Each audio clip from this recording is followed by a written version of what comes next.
You got it? I'll put my name right here. I'm gonna wipe it for you so I can go behind. You gonna feature me in your newspaper? And Yes, ma'am. The godmother. Yes. So you want to do a little quick interview? godmother of HIV. Do you mind doing a quick interview? Do you mind doing a quick interview while you sitting here? Yeah, you can call me on the phone anytime you want to. Well, it's recording now. Oh, it's recording? Yes. So what's your name and your title? My name is Sylvia Hubbard. I'm the founder of the Minority Alliance for Advocating Community Awareness and Action, Inc., MAACA for short. Okay. So what is this event tonight? What we here for?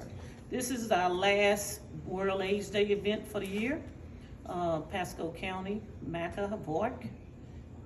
We merged together June of 2020. Okay. So we came to Pasco County to help celebrate World AIDS Day. Okay, all right. So what inspired you to start this organization? This organization started about 25 years ago when we were up in Leon County and a DIS worker said that people are making decisions for the black community and none of us are sitting at that table. And my advocacy work said, what? They're doing what? And so I became an advocate. I worked with another agency called SHISA Inc., where I did kid care insurance.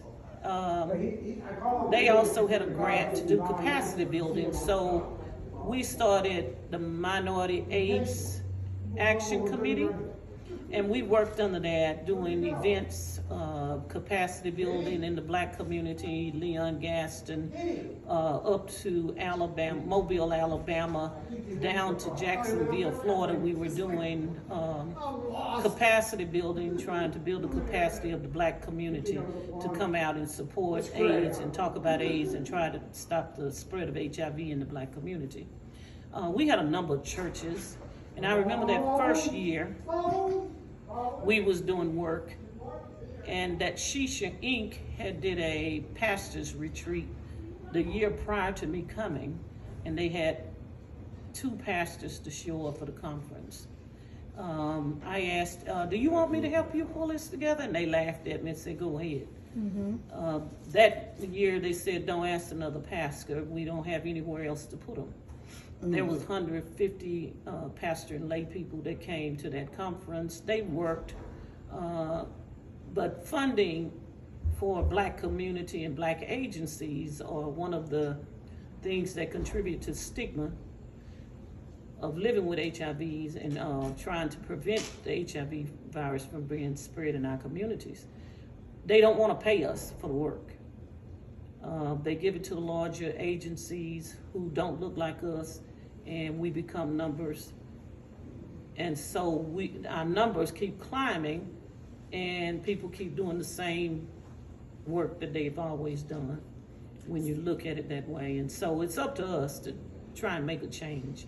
And it take all of us, because there's no little I's and big U's in the HIV prevention work. It's gonna take a whole community, like we was doing back in the early 2000s when we were really doing some things. In Tallahassee, we do a candlelight visual at FAMU University that we started, one of the outreach sessions that we did. We still continue that. We just did that on December 1st. One of our peers, Jeffrey Pope, he started a pre-World AIDS Day dinner, and this post-World AIDS Day dinner kind of mimicked what we do there, where we stop and reflect on what's going on in the community, remember those people who are living with HIV and those who have passed. This year, some of the board members said we need to rename it to honor Jeffrey Pope, and so it will our event will no longer be remembered as a pre-World AIDS Day. It will be the Jeffrey Pope World AIDS Day dinner. So Ms. Sylvia, when you say capacity building, what is that?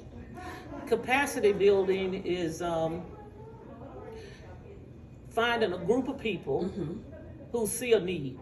Okay. Work with them to build their capacity to address that need. be able to apply for funding and successfully get that funding so that you can sustain yourself. Absolutely. Have boards that can direct you.